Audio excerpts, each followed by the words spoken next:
Hello everyone, मैं हूं गर्वित। स्वागत है आप सभी का मेरे channel tech and non tech ज्ञान पर। जैसा कि आप सभी जानते हैं कि ये चल रहा है ट्रांसपोर्टेशन, और आज ट्रांसपोर्टेशन के फर्स्ट चैप्टर जो कि होता है ज्योमेट्रिक डिजाइन, उसका है लेक्चर लास्ट, यानी कि लेक्चर है। तो आप देख लीजिए कितने अच्छे लेवल से पढ़ाया जा रहा है कि 10 लेक्चर में जाकर आपका एक चैप्टर कंप्लीट हुआ है पूरा ओवरऑल विद न्यूमेरिकल्स। इसलिए टाइम ज़्यादा लगा है, पर मैंने मेंस को भी साइड बाय साइड पढ़ाया है, तो इसलिए आप समझ पा रहे होंगे क्या लेवल रहा है मेरा पढ़ाने का और कितना आपको मजा आ रहा होगा। ठीक है, तो जैसा कि हमारा लास्ट टॉपिक ज्योमेट्रिक डिजाइन का होता है वर्टिकल कर्व्स, वर्टिकल अलाइनमेंट्स भी बोल सकते हैं आप। वर्टिकल अलाइनमेंट में आपको 3 चीज पढ़नी होती है। पहला होता है ग्रेड्स, दूसरा जो होता है वो होता है आपके पास वर्टिकल कर्व्स, वही टॉपिक चल रहा है। और वर्टिकल कर्व में भी आपके पास 2 टाइप्स होते हैं, एक होता है सुमित कर्व, एक होता है सुमित और दूसरा होता है वैली। तो सुमित मैंने लेक्चर नंबर 9 जो इससे प्रीवियस था उसमें कर दिया है, और ग्रेड्स आपका लेक्चर नंबर 8 में कवर हो चुका है। तो आज जो लेक्चर नंबर 10 है वो पूरा होने वाला है वैली कर्व के ऊपर। वैली कर्व क्या होता है, क्यों प्रोवाइड कराते हैं, इसके ऊपर कैसे कैसे क्या क्या न्यूमेरिकल्स बनेंगे, वो सारी चीज आज की क्लास में हम कवर करने वाले हैं। तो अगर आपने मेरी वो वीडियो नहीं देखी है तो आप डायरेक्ट मेरी प्लेलिस्ट में जाकर लेक्चर नंबर 8 या लेक्चर नंबर 9 देख लें। अगर आपको ट्रांसपोर्टेशन में बिल्कुल ही नहीं आती तो मैं रिकमेंड करूंगा आप ट्रांसपोर्टेशन शुरू से ही देखें। डैम श्योर आपको बहुत ज्यादा मजा आएगा, इसमें कोई शक नहीं है। और इस लेक्चर के होने के बाद मैं गेट के प्रीवियस ईयर कराऊंगा, जिससे आपको आइडिया लगे कि मैंने कितना पढ़ाया है और कितने उसमें क्वेश्चन बनते हैं। अप्रॉक्स 90 प्लस बनेंगे, पूरी श्योरिटी है अगर आप खुद से भी बनाते हो तो। ठीक है, सबसे पहले आज हम टॉपिक का नाम डालते हैं। जो आज की क्लास में हम कवर करने वाले हैं वो हम कवर करने वाले हैं वैली कर्व। ठीक है, वैली कर्व, या इसी को हम दूसरे नाम से भी जानते हैं, क्या, सैग कर्व। किस नाम से जानते हैं, सैग कर्व विद, कल मैंने समझाया था इससे 9th वाली क्लास में, जो लेक्चर नंबर 9 था उसमें अच्छे से समझाया है कि इसमें मैं इधर क्या लिखूंगा। सर आप इधर लिखोगे कॉन्वेक्सिटी डाउनवर्ड, क्या लिखोगे, कॉन्वेक्सिटी डाउनवर्ड। ठीक है, क्यों लिखेंगे, मैंने आपको समझाया था उस दिन भी। जो हमारे मंथ्स वाले जो दिन वन से हम मंथ्स गिनते हैं वो वाली इसमें हमेशा नीचे रहेगी, क्योंकि ये क्या है, वैली कर्व है, घाटी की तरह दिखेगा। तो कॉन्वेक्सिविटी हमेशा क्या होगी, डाउनवर्ड होगी, नीचे की तरफ होगी। यही अगर मैं सुमित कर्व की बात करूं तो मेरा हाथ इस तरह से आएगा, और जो ये जो पोर्शन है ये ऊपर की साइड हो गया, तो मैं क्या बोल सकता हूँ, कॉन्वेक्सिविटी अपवर्ड। तो उधर मैं क्या बोलता हूँ, क्रेस्ट कर्व विद कॉन्वेक्सिविटी अपवर्ड। ये मैंने 9th लेक्चर में अच्छे से समझाया हुआ है। ठीक है, तो ये था अपना टॉपिक पूरा आज दिन जो हम कवर करने वाले हैं। इसमें न्यूमेरिकल भी करेंगे, तो देखिए किस किस तरह से बन सकता है वैली कर्व, वो चीज देख लेते हैं। The valley curve, the valley curve में be form as following cases. ठीक है, एज फॉलोइंग केसेस, मतलब वैली कर्व के जितने भी केस बन सकते हैं मैक्सिमम, वो आप अपनी स्क्रीन पर देख पा रहे होंगे, और उन चारों केसों को बनाएंगे जैसा कि मैंने लेक्चर नंबर 9 में आपको कराया था। ठीक है, तो आप अपनी स्क्रीन पर देख पा रहे हैं, आप बनाएंगे, मैं भी अपना बना लेता हूं। ठीक है, जल्दी जल्दी बनाते हुए जाएंगे, कोई टेंशन वाली बात है नहीं। और लास्ट वाले केस में जो डिफ्लेक्शन एंगल निकालना है उसमें थोड़ा सा इन्होंने बुक में जो मैं दिखा रहा हूँ उस वाली बुक में गलत दिया हुआ है, तो आप उसको करेक्ट करेंगे या मैं भी अभी करेक्ट करके बता दूंगा। ठीक है, तो ये सारे केस थे, उम्मीद है आपने वो बना लिया होगा। अगर नहीं बनाया तो प्लीज अभी वीडियो रोककर ये बना लें, क्योंकि मैं हटाने वाला हूँ। ठीक है, तो उम्मीद है आपने बना लिया होगा। तो जैसा कि आप देख पा रहे हैं ये डिसेंडिंग में नीचे की तरफ आ रहा हूँ, तो साइन क्या लगाऊंगा माइनस का। ये क्या सारे हम क्या निकाल रहे हैं, डिफ्लेक्शन एंगल निकाल रहे हैं, वो कि मैंने काफी अच्छे से समझाया लेक्चर नंबर 8। और ये भी क्या है, माइनस के n2। तो डिफ्लेक्शन एंगल क्या होता है, इन दोनों के बीच का एल्जेब्रिक डिफरेंस होता है। तो माइनस के n1 माइनस के n2। माइनस क्यों, क्योंकि ये नीचे जा रहा है, ये माइनस क्यों, क्योंकि ये भी नीचे जा रहा है। इसकी जो वैल्यू आएगी वो क्या आएगी, n2 माइनस n1। ठीक है, ये क्या हो गई n। यही केस बी की बात करें, होता केस ए, ये केस बी है। देखिए n1 माइनस के, और ये बिल्कुल अर्थ के सरफेस के बिल्कुल पैरेलल हो गया, तो इधर जो ग्रेड है वो क्या है, n2 बराबर 0। तो इधर कैपिटल N की वैल्यू क्या हो जाएगी, सिंपल माइनस के n1। यही केस थर्ड जो कि है माइनस के n1 प्लस के n2, तो कैपिटल N की वैल्यू जो हो जाएगी वो हो जाएगी क्या, माइनस के n1 माइनस प्लस के n2, तो मैंने माइनस ले लिया कॉमन, माइनस के n1 प्लस के n2। ये क्या हो गया केस थर्ड। और लास्ट वाले केस में देख रहे हो आप, प्लस के n1 माइनस के n2 आ जाएगा, क्या आ जाएगा, n बराबर आ जाएगा प्लस के n1 माइनस के n2। अब देखिए आप इन चारों केसों को कंपेयर करो, सबसे ज्यादा मैक्सिमम डिफ्लेक्शन किस एंगल में आ रहा है। देखिए इन दोनों वैल्यू में से आपस में कोई ना कोई कम हो रही है, इधर सिर्फ एक ही वैल्यू है तो ये तो मैक्सिमम नहीं हो सकता, ठीक है। इन दोनों में से एक कम हो रही है तो ये भी मैक्सिमम नहीं हो सकता। मैं सिर्फ मैक्सिमम की बात कर रहा हूं, देखो इन दोनों में से भी एक मैक्सिमम हो रही है, ये मैक्सिमम नहीं हो सकता। मैक्सिमम का केस आपको कौन सा दिख रहा है, n1 प्लस n2, वो आता लगा माइनस साइन को रिप्रेजेंट कर रहा है वैली कर्व की वजह से, उस चीज को हम कंसीडर नहीं करेंगे। तो ये चार केस थे। उम्मीद है आपको लास्ट वाले केस में बुक में जो गलती थी और जो हमने जो करेक्ट किया वो समझ में आ गया होगा, तो आप जल्दी से नोट डाउन कर लें, मैं फिर रब करूंगा। या इतना तो आप पूरा उम्मीद है इतना तो आप खुद ही समझदार हो गए होंगे अब तक, अगर मेरे लेक्चर शुरू से देख रहे हो तो ये सारे केस बना लिए आपने, ये वाली लाइन लिख ली होगी, I hope so.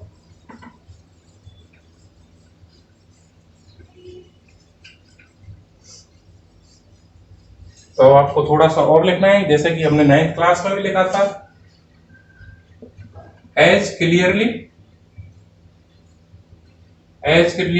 From the above cases,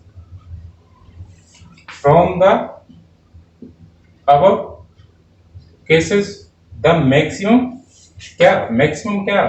deflection, the maximum deflection angle is found, किसमें मिला था, अभी अभी देखा था केस थर्ड में मिल रहा था, इन केस सी, ठीक है। किस केस में मिल रहा था, केस सी में मिल रहा था। So we take this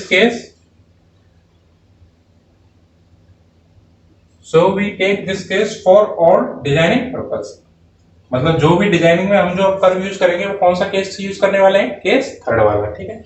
for all designing purpose,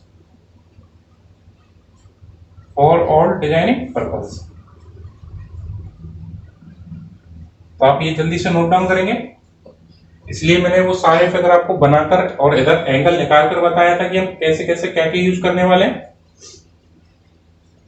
तो आप ये भी लिख लेना, मैं साइड में इधर एक नोट भी लिख देता हूं कि जैसे कि वैली कर्व में मान लीजिए ये अपना कोई वैली कर्व बन रहा है, तो इसमें देखिए अगर मेरे व्हीकल यहाँ पर है, मान लीजिए मेरी व्हीकल क्या है यहाँ पर है, तो क्या इसको साइड डिस्टेंस में कोई दिक्कत होगी क्या, बिल्कुल नहीं होगी। साइड डिस्टेंस में दिक्कत होगी नहीं होगी, कब तक नहीं होगी, जब तक दिन है। रात होने के बाद आपको विजिबिलिटी कहां तक रह जाती है, सिर्फ रोड पे जो आपकी जो व्हीकल की जो लाइट है सिर्फ उधर तक ही हो जाएगी, फिर आप डे लाइट की हेल्प नहीं ले पाएंगे। आपको सिर्फ जो हेडलाइट है उसी की मदद से आगे जितना देख पाते हो उतना ही देख पाते हो। तो वैली कर्व में जो हमारे पास जो होती है साइड डिस्टेंस की दिक्कत नहीं होती, कब, डे में, पर नाइट में हमारे पास वो दिक्कत होने लग जाती है क्योंकि नाइट में विजिबिलिटी हो जाती है कम। यही अगर मैं सुमित कर्व की बात करूं तो सुमित कर्व में मान लीजिए व्हीकल यहां है, तो इधर क्या है वो चीज में नहीं देख पाता, तो सुमित कर्व में एसएसडी की बड़ी दिक्कत होती है, चाहे डे हो चाहे नाइट हो। तो इस वाले केस में नहीं है, मैं वही चीज लिखने जा रहा हूं। In valley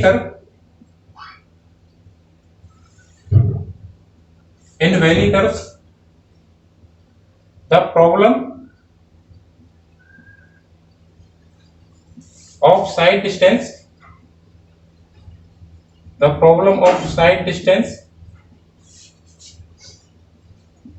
is not that much as in daylight, ठीक है। कब नहीं होती, डे लाइट में नहीं होती, ठीक है। बट ड्यूरिंग नाइट में क्या होती है, हमारे पास सिर्फ हेडलाइट जितने हमको दिखाएगी उतना ही हम देख पाते हैं, उसके आगे हम नहीं देख पाते। तो ड्यूरिंग नाइट वी में कंसीडर वी में कंसीडर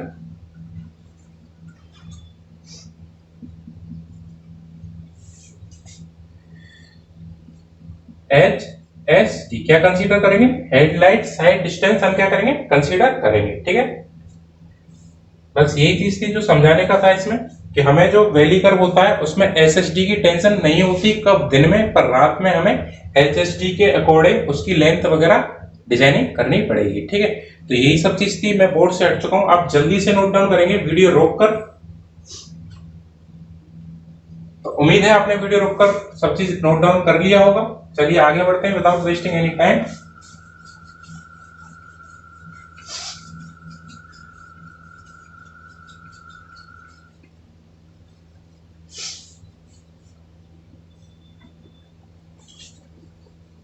और इसके क्या क्या फंक्शंस होते हैं वो आप अपनी स्क्रीन पर देख पा रहे हैं कि फंक्शंस ऑफ क्या वैली कर्व क्या क्या फंक्शन होते हैं, मतलब किस किस तरीके से हम प्रोवाइड कराएं वैली कर्व को। तो पहला फंक्शन जो आप देख पा रहे हैं वो होता है impact free movement of vehicles. क्या है? जैसा कि आप अपनी स्क्रीन पर देख पा रहे हैं, पहला जो फंक्शन है किसका? वैली कर्व का, वो है impact free movement of vehicle. कुल मिला के ये है कि जब हम वैली कर्व की डिजाइनिंग करेंगे तो पैसेंजरों को कंफर्ट फील होना चाहिए, डिस्कंफर्ट फील नहीं होना चाहिए। दूसरा क्या है? Provide adequate sight distance during night. Night जब वो हमारे पास नाइट हो जाए तो इतनी साइड डिस्टेंस अवेलेबल होनी चाहिए कि व्हीकल आराम से रुक जाए विदाउट एनी कोलिजन। ठीक है, और उसके बाद जो आपका मेन जो थर्ड पॉइंट है वो आपका होने वाला है क्या? जो हम कर्व का जो पॉइंट प्रोवाइड कराएंगे ना, वैली कर्व में जो ये कर्व प्रोवाइड कराएंगे ये उस हिसाब से प्रोवाइड कराएंगे, या इंटरसेक्शन पॉइंट जो होगा या लोअर जो सबसे पॉइंट होगा, जो सबसे लोअर पॉइंट होगा वो उसी हिसाब से प्रोवाइड किया जाएगा कि हमारे पास सुइटेबल क्रॉस ड्रेनेज अवेलेबल हो जाए। मतलब पानी रुकने वाला झंझट ना हो, पानी बरसात आए तो पानी आराम से ड्रेन आउट हो जाए या उस रोड से अपने आप ही हट जाए। तो यही सारे क्या थे? फंक्शंस थे। आप वीडियो को रोककर अभी आराम से उनको नोट डाउन कर लें। तो उम्मीद है आपने वो नोट डाउन कर लिया होगा। चलिए अब डायरेक्ट मेन टॉपिक पर आते हैं, जो कि होने वाला है लेंथ ऑफ वैली कर्व। और इसी पर काफी यही इंपॉर्टेंट है इस पूरे टॉपिक में, लेंथ ऑफ वैली कर्व कैसे निकालते हैं, किस बेसिस पर निकालते हैं, क्या अजम्पशन है, वो सारी चीज आज आप कवर करेंगे। और एक न्यूमेरिकल भी कराऊंगा, तो जिससे आपको सब चीज क्लियर हो जाएगी। और न्यूमेरिकल मोर देन सफिशिएंट है किसी भी स्टूडेंट के लिए। तो टॉपिक क्या है? Length of valley curve. ठीक है, लेंथ ऑफ वैली कर्व। तो पहले जो चीज मैं समझा देता हूं कि देखिए, लेंथ ऑफ वैली कर्व जो हम निकालते हैं ना, इस कर्व की जो लेंथ निकालते हैं वो हम अज्यूम करते हैं कि जो हमारा वैली कर्व है, क्या है? वैली कर्व है, और इसकी जो लेंथ है वो किसके मदद से निकाली गई है? उसमें हमने अज्यूम किया गया है कि हमने जो वैली कर्व डिजाइन किया है वो हमने दो सिमिलर ट्रांजिशन कर्व को जोड़कर बनाया है। कहने का मतलब ये है, अगर ये आपके पास डायग्राम है तो ये क्या हो गया? इसका मिड पॉइंट हो गया। तो ये एक ट्रांजिशन कर्व है, और सिमिलरली एक ट्रांजिशन कर्व ये है। तो ये भी क्या है? एक ट्रांजिशन कर्व, और ये भी क्या है? एक ट्रांजिशन कर्व। इन दोनों ट्रांजिशन कर्व को जोड़कर ही हमने क्या डिजाइन किया है? वैली कर्व डिजाइन किया है। तो जब वैली कर्व ही ट्रांजिशन कर्व की मदद से निकला है, तो हम जो लेंथ निकालेंगे वो भी किस बेसिस पर निकालेंगे? ट्रांजिशन कर्व में जो हमने ट्रांजिशन कर्व में निकाला था, वो क्या निकाला था? Change in centrifugal acceleration. ठीक है, तो ये सब चीजें आपको धीरे धीरे समझ में आएंगी। चलिए मैं लिखता हुआ चलता हूं।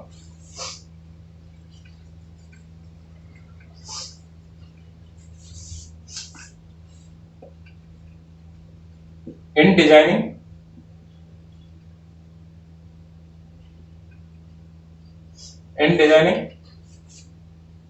Valley curve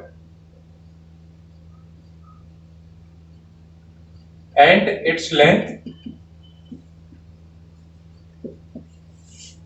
in designing of valley curve and its length is considered to be formed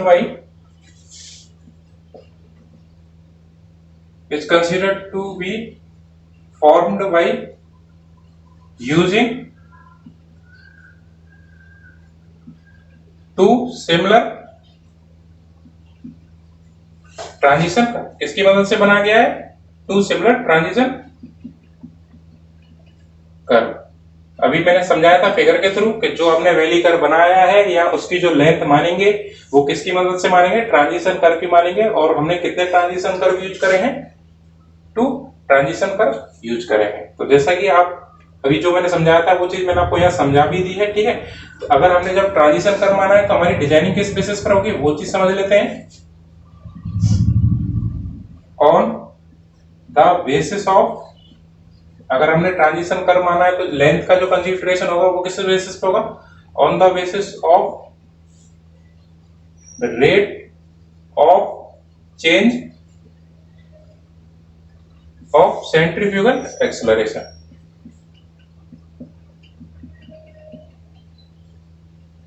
rate of change of centrifugal acceleration, पहला कंसीडरेशन क्या होगा, rate of change of centrifugal acceleration, या मैं इसको लिख सकता हूं और कंफर्ट ऑफ पैसेंजर। मतलब कुल मिला के हम इस केस में क्या डिजाइनिंग करते हैं, मतलब इतना जो लेंथ हम इसके बेसिस पर जो लेंथ निकालेंगे वो सिर्फ इसलिए निकाली जाएगी कि पैसेंजर को डिस्कम्फर्ट फील ना हो या ड्राइवर को डिस्कम्फर्ट फील ना हो।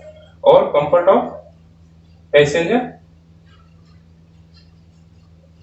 स्लैश ड्राइवर, मतलब इनमें से किसी को भी कंफर्टेबल डिस्कम्फर्ट फील ना हो, ठीक है। पहला केस ये हो गया। और दूसरा केस मैंने बताया था कि साइड डिस्टेंस की कंसीडरेशन करनी है, पर कब, नाइट में करनी है, तो ठीक है। दूसरा किसके बेसिस पे निकालेंगे, on the basis of, on the basis of HSD। किस बेसिस पे निकालेंगे, हेडलाइट साइड डिस्टेंस के बेसिस पर भी एक लेंथ निकालेंगे और इनमें से जो मैक्सिमम होगी ना वही क्या प्रोवाइड करा देंगे हम, ठीक है। Maximum of above two is provide या consider is provide as the length of valley curve, ठीक है। क्या प्रोवाइड करा देंगे, उसी को क्या करा देंगे, लेंथ ऑफ वैली कर्व।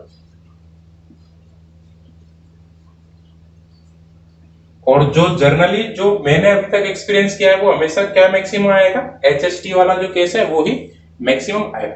तो मैं बोर्ड से हट जाता हूं, आप जल्दी से नोट डाउन कीजिए वीडियो रोककर। तो उम्मीद है आपने नोट डाउन कर लिया होगा। चलिए अब डायरेक्ट केस पर आते हैं, जो जो केस पढ़े हैं। पहला केस क्या पढ़ा है, सेंट्रीफ्यूगल एक्सेलरेशन या कंफर्ट ऑफ पैसेंजर्स और ड्राइवर। तो सबसे पहले केस 1 ही पढ़ेंगे, उसके बाद केस सेकंड पढ़ाएंगे। काफी इजी है, आपने अगर ट्रांजिशन कर्व वाली वीडियो देखी है तो काफी इजी है, उसमें जो बताया था वैसे ही है, सेम।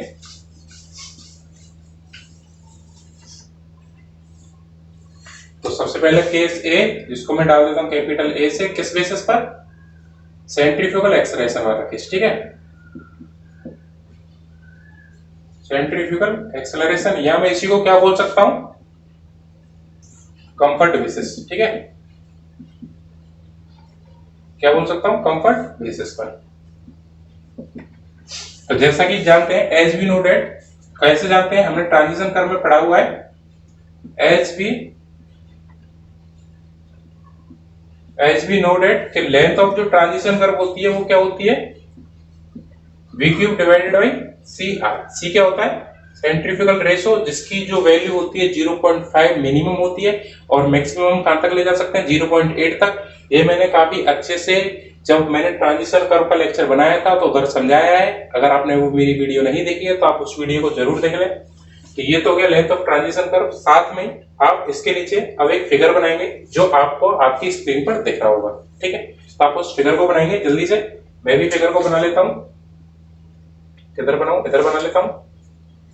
तो उम्मीद है आपने फिगर बना लिया होगा, मैंने भी फिगर बना लिया है। और जैसा कि आप ध्यान रखेंगे, किस केस में, इस वाले केस में जो फिगर में जो कैपिटल एन यहाँ की जो डिफ्लेक्शन एंगल था वो है n1 प्लस n2, पर एक्चुअल में वो नहीं होगा। मैंने आपको बताया हुआ है किस बेसिस पर निकालते हैं, माइनस के n1 माइनस के n2 हो जाएगा, तो मैंने माइनस ले लिया कॉमन, तो माइनस के n1 प्लस n2, ये होगा टोटल डिफ्लेक्शन। जो बुक में जो फिगर जो मैंने आपको अभी स्क्रीन पर दिखाया था उसमें थोड़ी सी एरर है। देखिए अभी मैंने आपको समझाया था वैली कर्व की लेंथ निकालने से पहले क्या, कि वैली कर्व जो होता है वो हमारे दो सिमिलर क्या ट्रांजिशन कर्व की मदद से जोड़ेगा। और वो किस पॉइंट पर जोड़ रहे हैं, बी पॉइंट पर जोड़ रहे हैं। बी पॉइंट क्या है, कॉमन पॉइंट है। बी क्या है, दोनों के लिए कॉमन पॉइंट है। बी क्या है, दोनों कर्व के लिए कॉमन पॉइंट है। तो आप देख ही पा रहे हैं ये भी एक ट्रांजिशन कर्व है। चलिए मैं इसको नाम देता हूं LS1। और सिमिलरली मैंने एक और ट्रांजिशन कर्व लिया LS2 और LS1 बराबर क्या है LS2। अब देखिए LS1 जो है और एक्चुअल में जो पूरी कर्व की लेंथ है वो क्या है कैपिटल L। तो कैपिटल L क्या हो जाएगी ट्वाइस ऑफ कैपिटल L क्या हो जाएगी ट्वाइस ऑफ LS। चाहे आप ये वाला ले लीजिए चाहे आप ये वाला ले लीजिए, इसका दोगुना करूंगा तो कैपिटल L जो कि क्या है लेंथ ऑफ कर्व है। ठीक है, तो जैसा कि आप हमने ये चीज पढ़ी थी, कहां पर पढ़ा था ये ट्रांजिशन कर्व की मदद से। मैं इधर लिख भी देता हूं ट्रांजिशन कर्व में हमने ये चीज देखी हुई है। और हमने ये भी देखा था क्या आल्सो जो रेडियस होता है, रेडियस बराबर क्या हो जाएगा आपका जो रेडियस वगैरह होने वाला है वो होने वाला है आर को आप आराम से निकाल सकते हैं किससे, एंगल बराबर क्या होता है आर मतलब लेंथ डिवाइडेड बाय रेडियस। तो ये ऊपर जाएगा तो ये क्या हो जाएगा L divided by 2 into capital L। L divided by 2 क्यों लिया, क्योंकि मैं अभी जो डिजाइनिंग कर रहा हूं वो एक के लिए कर रहा हूं, बाद में मैं इसको ट्वाइस कर दूंगा तो मेरे पास क्या आ जाएगी टोटल लेंथ आ जाएगी। ठीक है, तो देखिए R की वैल्यू भी हमें पता पड़ गई, LS की वैल्यू पता है और मैं इसको LS भी लिख सकता हूं। ठीक है, तो R बराबर ये हो गई। अब R की वैल्यू हमको पुट करनी है किसमें इक्वेशन नंबर फर्स्ट में। तो क्या लिखेंगे put value of R in equation first. क्या करेंगे वैल्यू ऑफ R पुट करेंगे हम इक्वेशन फर्स्ट में। तो हमारे पास जो वैल्यू आएगी LS बराबर क्या आएगा V क्यूब। अब मैंने V इसमें स्मॉल बनाया है, स्मॉल क्यों बनाया है क्योंकि ये होता है मीटर पर सेकंड में। ठीक है, V cube divided by C। R की वैल्यू में क्या लिखूंगा LS और N चले जाएगा ऊपर। ठीक है, 2N चले जाएगा ऊपर। अब देखिए LS इधर भी है LS इधर भी है, तो मैं और इसको नेक्स्ट में क्या लिख सकता हूं, इस इक्वेशन को मैं आगे लेके जाऊंगा तो क्या लिखूंगा LS स्क्वायर बराबर क्या हो जाएगा LS स्क्वायर बराबर हो जाएगा NV क्यूब।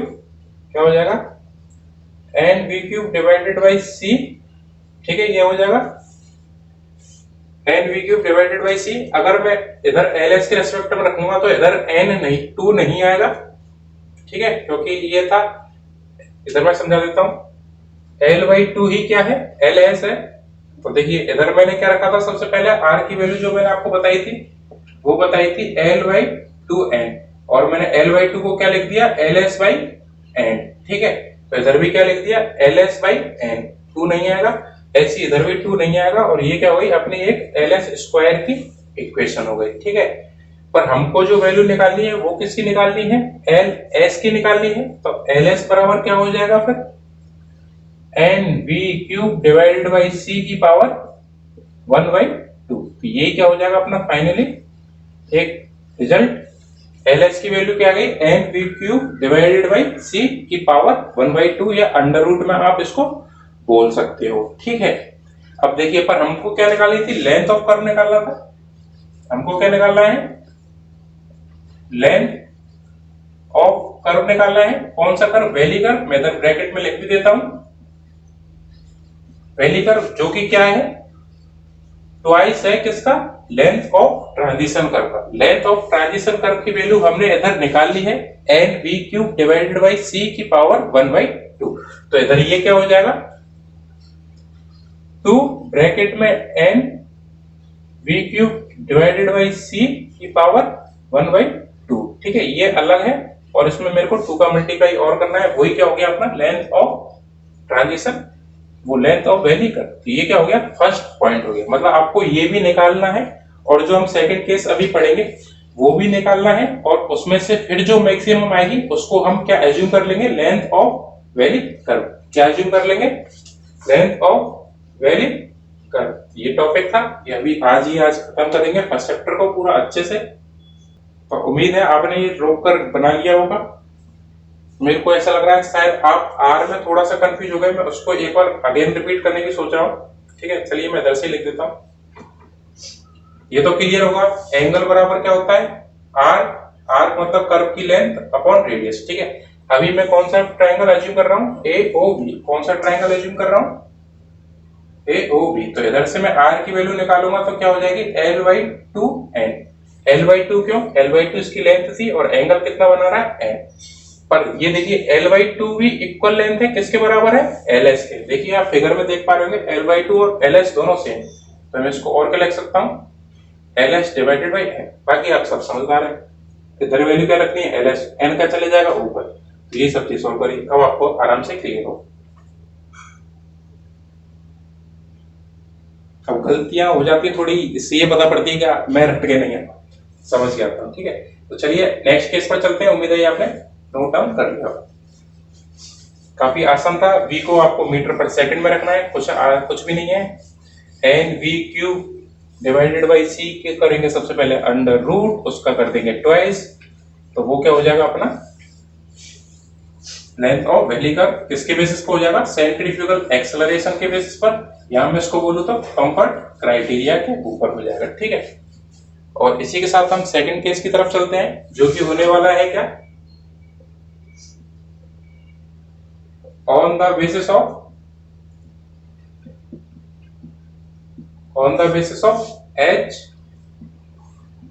HHD क्या है? Headlight sight distance. क्या? एडुकेट हेडलाइट साइड डिस्टेंस या सुटेबल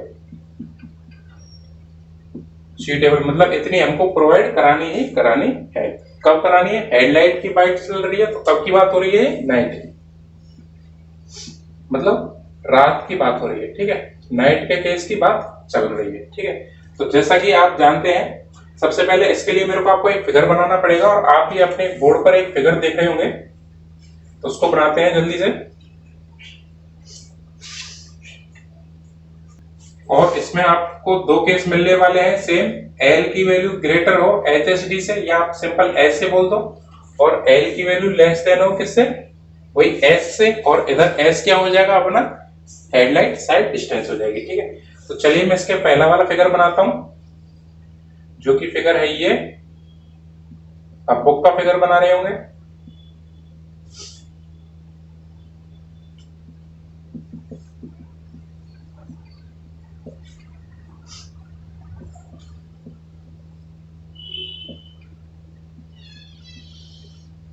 फिगर यही है, मैंने छोटा बनाया, आप अच्छे से बड़े पैमाने पर बनाएंगे।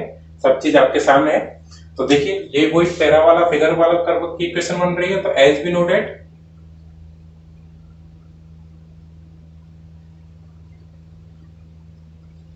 y बराबर क्या होता है? a x square. अब देखिए y वाली टर्म है, सारी y वाली ले लो। y वाली टर्म ये होती है, y एक्सिस ये होती है, तो y वाली टर्म क्या है? h1 प्लस के h tan अल्फा।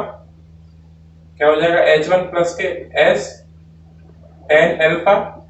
a की वैल्यू मैंने आपको जब आपको लेक्चर नंबर 9 में कराया था तब भी बताया था। a की वैल्यू क्या होती है? n divided by 2l, n divided by 2l। और x क्या है? x एक्सिस पर क्या है? x एक्सिस पर हमारे पास जो टोटल अवेलेबल है वो है s, तो इधर क्या हो जाएगा?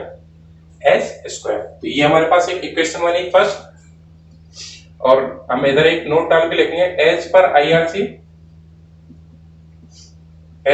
IRC जो अल्फा की जो वैल्यू बोली है वो बोली है 0.1। ठीक है, और यही अगर अपन h की बात करें, जो कि हमारे पास ये था h1, तो वो बोली है 0.75 मीटर। ठीक है, और ये बोलती है 0.1 डिग्री, सॉरी 1 डिग्री। ठीक है, तो हमारे पास देखिए अल्फा की वैल्यू पता है, h की वैल्यू पता है, इसको हम सॉल्व करेंगे, और l की वैल्यू हमें निकालनी है। तो l को मैं इधर ले आऊंगा। जब मैं l को इधर लेके आऊंगा तो वैल्यू जो बनने वाली है वो बनने वाली है n s square divided by 1.5 plus के 0.035 कैपिटल S। ये क्या हो गई? अपनी मेन इक्वेशन हो गई। किस बेसिस पर हो गई? ये हो गई अपनी हेडलाइट साइड डिस्टेंस के बेसिस पर। तब जब L की वैल्यू बड़ी है किससे? S से। अगर आपको S की वैल्यू दे रखी है तो आप डायरेक्ट कंपेयर कर सकते हो, अगर नहीं दे रखी तो आप पहले S की वैल्यू निकालोगे। वही सिंपल फॉर्मूला VT प्लस के V square divided by 2G mu.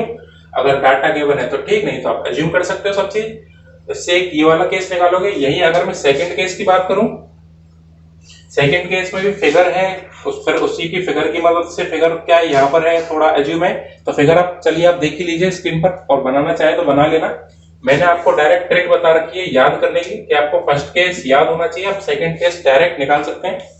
तो फिगर निकाल के आप डायरेक्ट लिख सकते हो। क्या क्या बताई थी ट्रिक? कि 2s को ले आओगे बाहर और बच्चे कुच्चे को कर दोगे माइनस में उल्टा। तो क्या लिखेंगे हम? 2s तो आ गया बाहर, बचा कुचा क्या है 1.5 प्लस के 0.035 capital S divided by N. तो ये क्या हो गया सेकंड केस, कब, जब एल की वैल्यू छोटी है किससे, एस एच एस डी से, मतलब हेडलाइट साइड डिस्टेंस से। तो ये दो केस थे हमें जो कवर करने थे। फर्स्ट केस ये था, सेकंड केस ये था, किस बेसिस पर था, एच एस डी के बेसिस पर था। और जो हमारा सेंट्रीफ्यूगल एक्सेलरेशन था वो केस हमने अभी थोड़ी देर पहले किया था। तो आपको ये दोनों केस निकाल कर चेक करना है और जो मैक्सिमम वैल्यू आएगी वही हम क्या करेंगे, प्रोवाइड करा देंगे। तो आप, मैं स्क्रीन के सामने से हट चुका हूं, आप जल्दी से वीडियो रोककर नोट डाउन करेंगे या आराम से रखकर सॉल्व कर लेना। टेन थीटा की वैल्यू जो 1 डिग्री रखोगे तो 0.035 आएगी, ठीक है। तो चलिए, उम्मीद है आपने ये नोट डाउन कर लिया होगा। और मिनिमम जो आप प्रोवाइड कराते हो, मिनिमम के लिए मैंने आपको कल एक टेबल दिखाई थी, बोला था नोट डाउन कर लेना, मतलब लेक्चर नंबर 9 में। अगर आपने वो नोट डाउन नहीं करी तो आप उधर से नोट डाउन कर लेना, क्योंकि इस लेक्चर से ज्यादा इंपॉर्टेंट है लेक्चर नंबर 9, क्योंकि उस पर क्वेश्चन ज्यादा पूछे जाएंगे वैली कर्व के कंपेयर में। सुमित कर्व ज्यादा इंपॉर्टेंट मानता हूं मैं, जैसा कि मेरा एक्सपीरियंस बोलता है, ठीक है। तो अब लास्ट जो हमारे पास काम होने वाला है कि कोई भी टॉपिक पढ़ने के बाद मैं कराता हूं एक उसके ऊपर अच्छा सा न्यूमेरिकल। तो न्यूमेरिकल आप अपनी स्क्रीन पर देख ही रहे होंगे, क्या बोल रहा है मैं भी देख लेता हूं। तो न्यूमेरिकल में बोल रहा है N ascending gradient of 1 in 100 meets, क्या है, मैं एक बार अच्छे से मोबाइल में खोल लेता हूं। बोल रहा है a valley curve is formed by a descending gradient, क्या बोल रखा है, वैली कर्व बोल रहा है। मैं डाटा साथ के साथ लिखता हुआ चलता हूं, इससे टाइम बचेगा। क्वेश्चन फर्स्ट क्या बोल रखा है, वैली कर्व बोल रखा है डिसेंडिंग ग्रेडियंट है, मतलब n1 की जो वैल्यू है वो है माइनस में, और जो हमको दे कितनी रखी है 1 in 25, ठीक है। साथ में मीट्स एन असेंडिंग ग्रेडियंट, मतलब जो अगला जो ग्रेडियंट है वो पॉजिटिव का है, और उसकी वैल्यू क्या दे रखी है 1 in 30, मतलब प्लस के 1 in 30, और ये क्या दे रखी थी माइनस के 1 in 25। तो चलिए इनके बेसिस से सबसे पहले मैं कैपिटल एन निकालूंगा आंख बंद करके, जो कि क्या हो जाएगा n1 माइनस के n2। अब देखिए n1 की वैल्यू क्या है पॉजिटिव और n2 की वैल्यू क्या है नेगेटिव। तो चलिए इसको सॉल्व करते हैं, माइनस के 1/25 और ये भी क्या हो जाएगा माइनस के 1/30। तो टोटल क्या हो जाएगा माइनस में आएगा, वैल्यू क्या आ रही है इसको जल्दी से कैलकुलेटर से सॉल्व करेंगे आप लोग और मेरे को जल्दी से बताएंगे, ठीक है। और मैं क्वेश्चन लिखता हूं आगे, और जो बोल रहा है, ठीक है, design the length of valley curve to fulfil the comfort condition and headlight sight distance. जो दो कंडीशन बताई थी, बोल रहा है कि उसी के बेसिस पर लेंथ निकालो जो दोनों कंडीशन को सेटिस्फाई करे। तो दोनों कंडीशन को सेटिस्फाई वही करेगी जो हम मैक्सिमम प्रोवाइड करा देंगे, दोनों में से जो ज्यादा आएगी उसको प्रोवाइड करा देंगे, दोनों कंडीशन आराम से सेटिस्फाई हो जाएंगी, ठीक है। क्या बोल रहा है, लेंथ पूछ रहा है कर्व की, जो कि हमें गिवन नहीं है। किस बेसिस पर पूछ रहा है, पहला बेसिस पूछ रहा है कंफर्ट का, और दूसरा जो पूछ रहा है वो हमसे क्या पूछ रहा है एस डी पर, हेडलाइट साइड डिस्टेंस पर पूछ रहा है, ठीक है। और हमें क्या क्या गिवन है, सी की वैल्यू गिवन है और वी की वैल्यू गिवन है। डिजाइनिंग स्पीड जो दे रखी है वी, वो कितनी दे रखी है 80 kmph, क्या दे रखी है 80 kmph, जिसको मैं क्या लिख सकता हूँ 22.22 मीटर पर सेकंड, ठीक है। और हमारे पास सी की वैल्यू दे रखी है 0.6 मीटर पर सेकंड क्यूब, ठीक है, मीटर पर सेकंड क्यूब। और ये क्या है 0.5 से लेकर 0.8 के बीच में है, तो एक्सेप्टेबल है। ये चीज मैंने आपको ट्रांजिशन कर्व के थ्रू बताई हुई थी सब चीज, ठीक है। तो ये डाटा आप जल्दी से नोट डाउन करेंगे, एन की वैल्यू आप मेरे को जल्दी से बताएंगे। अगर मैं इसको सॉल्व करता हूं तो मेरी वैल्यू जो आती है वो आती है माइनस के 11/150, क्या आती है माइनस के 11/150, ठीक है। अब देखिए इधर मैं क्या लिख लेता हूँ, क्राइटेरिया नंबर 1, या मैं इसको हल्का सा ऊपर करके लिखता हूँ जैसे आपको समझाने के लिए। चलिए ऊपर करके लिखते हैं इसे,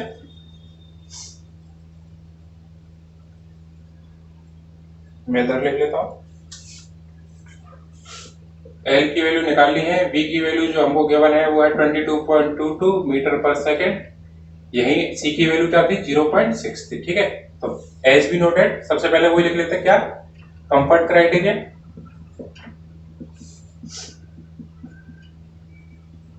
डायरेक्ट हमारे पास फॉर्मूला होता है क्या N V cube divided by C की वैल्यू 1/2, तो इधर से एक डायरेक्ट वैल्यू निकलेगी, वो मीटर में आएगी। यही हम सेकंड केस की बात कर लेते हैं। सेकंड केस थोड़ा सा बड़ा हो सकता है। सेकंड केस क्या है, on the basis of H S T. इसमें सबसे पहले हम अज्यूम करेंगे, फर्स्ट केस क्या अज्यूम, एल की वैल्यू ग्रेटर होनी चाहिए एस से। एस क्या है इधर, एच एस डी का है। अब देखिए एस की वैल्यू नहीं गिवन आपको, सर बी की वैल्यू गिवन है। तो सबसे पहले आपको एस की वैल्यू निकालनी पड़ेगी। एस की वैल्यू क्या हो जाएगी, वी टी प्लस के V square divided by 2g mu. ये कहां से आया, ये एसएसटी वाली क्लास से हमें याद है, और उस पे हम कंटिन्यू न्यूमेरिकल किए जा रहे हैं, तो आराम से आपको भी याद होगा। इसमें से v क्या है 22.22 मीटर पर सेकंड, और t जो हम अज्यूम करते हैं वो क्या अज्यूम करते हैं 2.5 सेकंड। g की वैल्यू होती है 9.81 और म्यू की वैल्यू क्या हम अज्यूम करते हैं 0.35। ये मैंने आराम से उस लेक्चर में कराया हुआ है। अगर आपको समझ में आ रहा है कि ये कैसे आया तो वेल एंड गुड, अगर नहीं आ रहा तो आप वो वाली लेक्चर मेरे जरूर देखें, प्लेलिस्ट में डिस्क्रिप्शन में दे ही दूंगा, आप उधर से जाकर उसको चेकआउट कर सकते। तो जब मैं इसको सॉल्व करूंगा तो मेरा आएगा 127.3 मीटर के आसपास। तो मैंने इसको कितना अज्यूम कर लिया 128 मीटर अज्यूम कर लिया। ये मेरे पास किसकी वैल्यू आ गई, एस की वैल्यू आ गई। यही अगर जब मैंने पढ़ा था अभी एल ग्रेटर हो एस के केस में, तो इसकी वैल्यू कैसे निकलती है कि सर इसकी वैल्यू निकलती है N S square divided by 1.5 plus के 0.035 कैपिटल एस। अब देखिए एस की वैल्यू पता है, चलिए इसको सॉल्व करते हैं और देखते हैं एन की वैल्यू कितनी आ रही है। एन की वैल्यू भी पता है क्या है, माइनस के वो अपॉन 150, ठीक है क्या है माइनस के 11 अपॉन 150। तो चलिए सॉल्व करते हैं। सबसे पहले एस की वैल्यू रखते हैं 128 का स्क्वायर इंटू 11 डिवाइडेड बाई 150, ठीक है, जो कि आ रही है ये डिवाइडेड बाई 1.5 प्लस के 0.035 इंटू 128, जो कि आ रही है 178 मीटर के आसपास। इधर मैंने साइन कन्वेंशन नहीं किया गया है क्योंकि जो एन होता है वो सिर्फ हमें रिप्रेजेंट कर रहा है ये हम नीचे जा रहे हैं, जो डिफ्लेक्शन एंगल है वो क्या है थोड़ा नीचे की तरफ जा रहा है स्टार्टिंग में, तो इसलिए मैं इधर एन की वैल्यू नहीं लूंगा। और बुक में भी स्टार्टिंग में नहीं ली थी पर मैंने स्टार्टिंग में ले ली थी, तो इससे मेरी वैल्यू जो आ रही है सॉल्व करने पर वो आ रही है 178.7 मीटर। और यही अगर मैं, और देखिए जो हमने अज्यूम कर रहा था वो क्या कर रहा था सेटिस्फाई कर गया। क्या लिखोगे आप, hence our assumption is correct, hence our assumption is correct.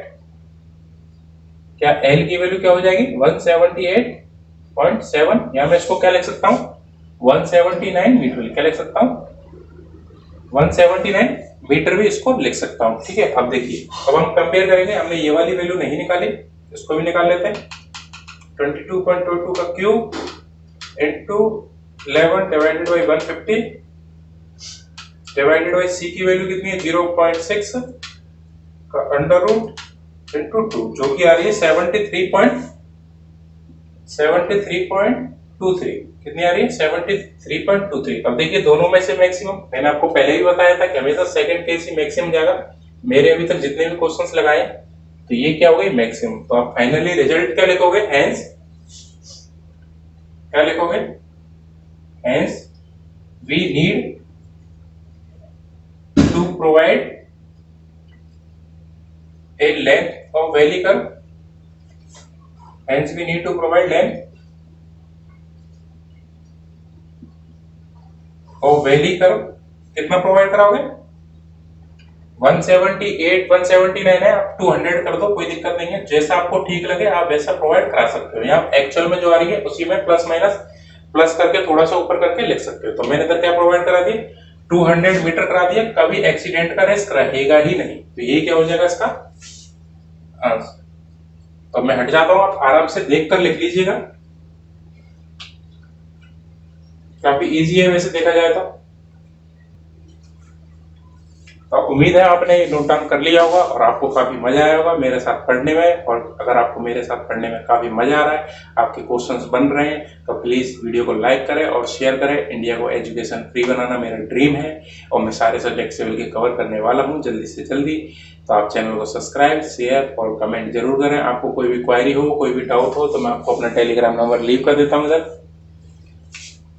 इस पर आप मेरे को पर्सनली मैसेज कर सकते हैं 8824535754 पर। इसमें आपको मैसेज आने के बाद मैं आपको अपने ग्रुप में भी ऐड कर दूंगा, तो आप उधर अदर सब्जेक्ट की भी क्वेरी हो, कोई डाउट हो, आप उधर डिस्कस कर सकते हैं आराम से, बड़े प्यार से।